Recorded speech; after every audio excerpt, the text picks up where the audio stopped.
So, hello, it is Kelly. I haven't made a video in a while, so I figured, why not make it today? Um, I don't know. I'm just like so nervous to make this. This video is going to be very personal, but I think it's going to be more for me. Just kind of like a look back. If I ever get stuck in my thoughts or um, you know, whatever. Anyways, this video is going to be about my recovery and my struggles with having eating disorder. It's not going to be edited. I'm not going to take shit out. I'm here to talk real. So here I go. So people always ask me, when did you start your eating disorder? Um, there wasn't like a specific day, time, occasion that I developed eating disorder. I started noticing it around high school, um, that food wasn't very important to me.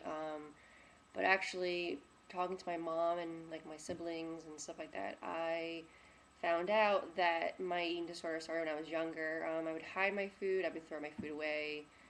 Um, I just it just was never it never was important in my family.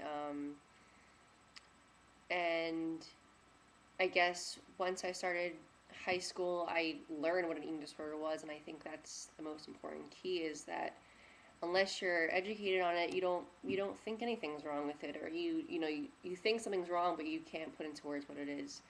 Um, so from 10 until I was probably 16, um, I pretty much was starving myself.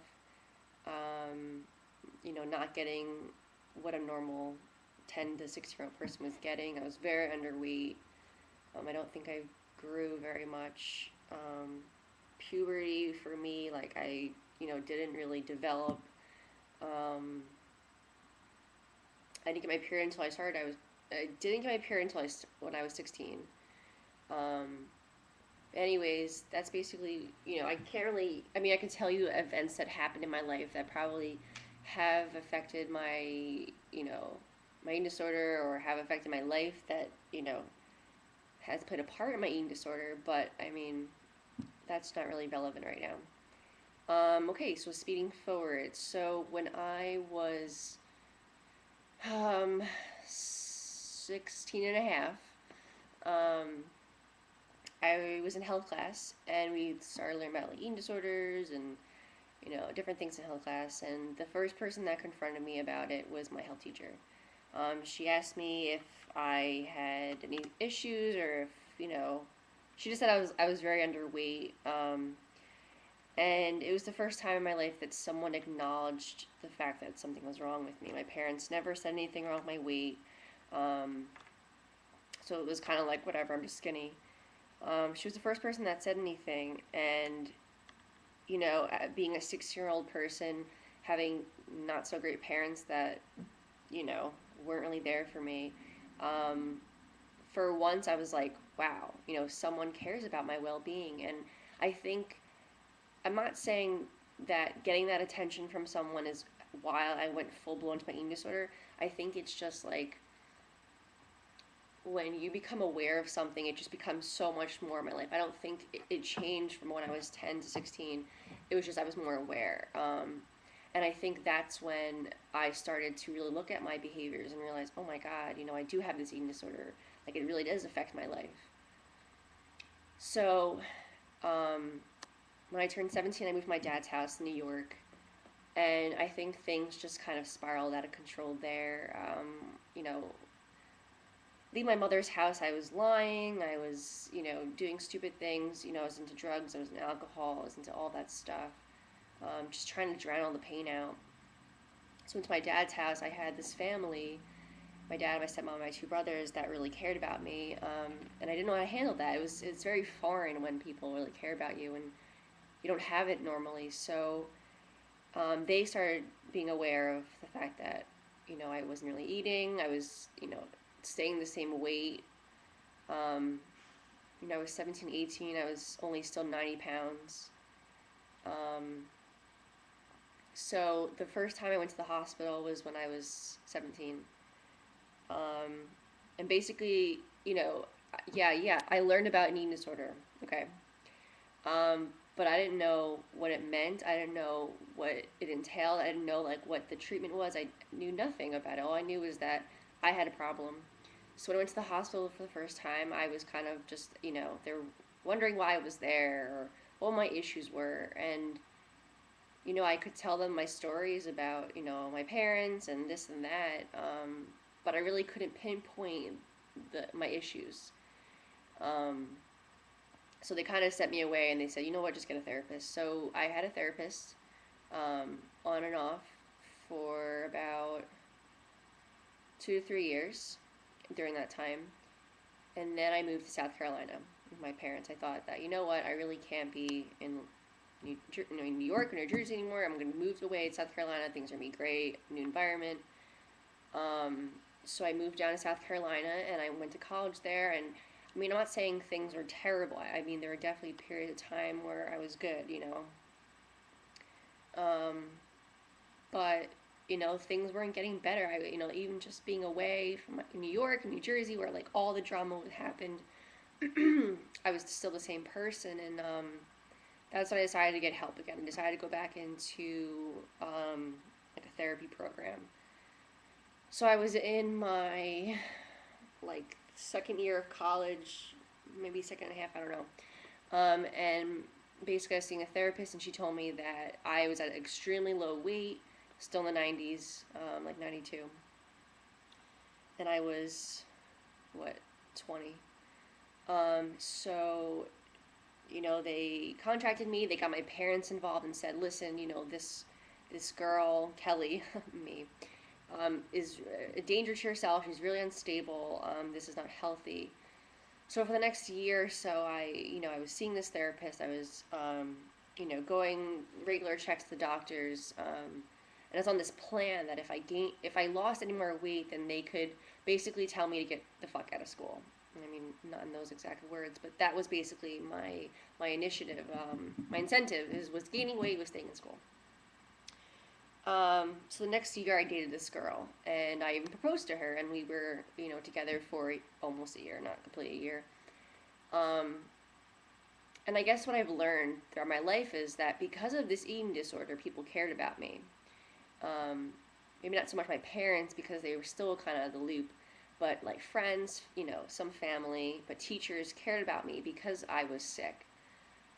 And I'm not saying I'm perfect. I'm not saying, I'm this angel who has this disease. I definitely took it, to effect, as far as if I wasn't getting the attention that I thought I deserved or I wasn't getting it enough from people, I would use my eating disorder to get that. And I guess the biggest thing that I've learned, and, it's still hard for me to admit it today, is that people do care. I mean, the people in my life that have been there for me care. But the but the thing is that I realized many years of discovering is that people want you to get better. People don't want you to stay sick. So I thought I could always get this attention from people, that people would always be there for me because I was sick, and their goal was I'm going to be there for you so you can get better. Um, the thing is, I guess what I realized it doesn't. It's not worth being sick. It's not. Um, and anyways, so that's what I've learned. But basically, the first time I went to rehab or treatment was in no, just kidding, February 2011. I mean, I can go into details about that, but basically, I went there for a month, came out, went to treatment, like day treatment, IOP. I can explain all that stuff to you. I'm just making this as a general video, but I went there until August. Realized that I have been lying to every fucking person, including myself. I'm not healthy. I just wanted to get this over with and move on with my life. And the reality is, I was still fucking up. I was still lying about what I was eating or not eating. So I basically took myself back and I went back to treatment in September. I was then there again for another month. Came out, went to day program for about a month, and then decided I need to really do this not on my own, but I need to do this for me, and I need to struggle, and I need to move on with my life. I spent a year, almost a year, in treatment, and of course it was great, and of course it helped me. But being in treatment for a year, and I'm not saying, I mean, just for me, it was definitely a crutch. It was definitely, it was safe. It was so safe. People cared so much about you. But the thing is, again, like, you're, like, people, if you don't get better, if you always stay sick, people are not going to always be there for you. Like, it's like being a fucking dead horse. Like, and I think the biggest thing for me was that, like, oh my God. Like, I don't want to get this attention. Like, I don't want to have to only make friends because I have this eating disorder. Like, I don't want to live my life being sick. I do want to get better. And I think admitting that is that I want to get better. Admitting that you're not going to get that attention from people, that exact same caring attention is something that I learned. And, I'm not saying I'm perfect. I'm not saying that I don't struggle every day, because I do. Um, but I think for me is that I've been trying so hard to fill this hole in my heart, this hole in me, that my parents could never fill. I've been trying to fill it with something. And the reality is that I could have a billion friends, and, I could have lovers and relationships and all this stuff. But when it comes down to it, I am the only person that can fill that hole. I'm the only one who has been by my side every day for 22 years. And this is when I realized that at the end of the day, no one's gonna care if you eat or not, like, or if you throw up, or if anything. No one's gonna care, and they shouldn't. The only person that should care is yourself. You should look at yourself in the mirror and say, "I'm gonna take care of this body. I'm gonna do it because it's only you. It's no one else."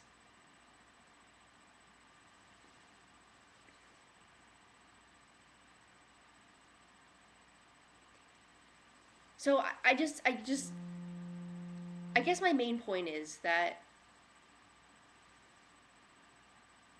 there is hope. It definitely is hope, but you have to want it. You can't wait around for someone to save you. You need to save yourself.